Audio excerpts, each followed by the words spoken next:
Hi, I'm Lisa Ahern, and I'm the superintendent at Milton Cemetery. Welcome to Stories in the Stones.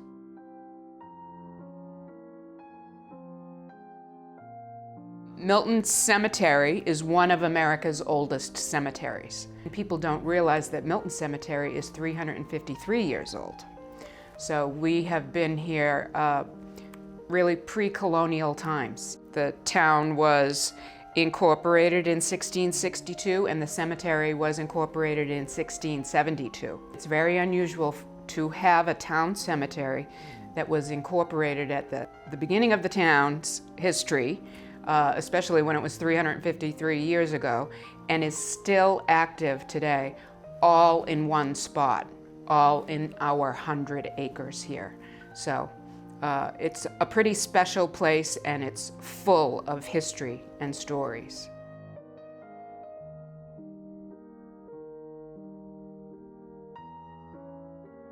This is the 250th anniversary of the start of the Revolution.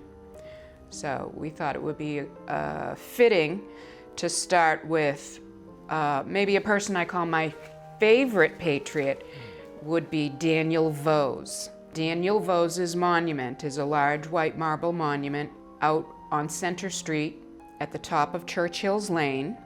Daniel, my favorite patriot as I call him, was the successful Milton merchant. He was also a tavern keeper. He was involved in local politics and hosted the meeting where the Suffolk Resolves was signed in September of 1774. And his house was in Milton Village, right down on the corner of Wharf Street and Adams Street. His house is now known as the Suffolk Resolves House, and in 1950 it was moved on a flatbed truck by two wonderful Milton residents, Dr. and Mrs. Ayers, who purchased the home to save it, and they moved it to Upper Canton Ave to their property, and it sits there now as the headquarters for Milton Historical Society. And Milton residents will know it as the Suffolk Resolves House. So it's a beautiful little federal house built in the early 1700s, and it's just a treasure trove of Milton memorabilia. And it is the actual home where the Suffolk Resolves was signed, and the Suffolk Resolves was the paper that said we are not going to pay the British taxes anymore without representation here.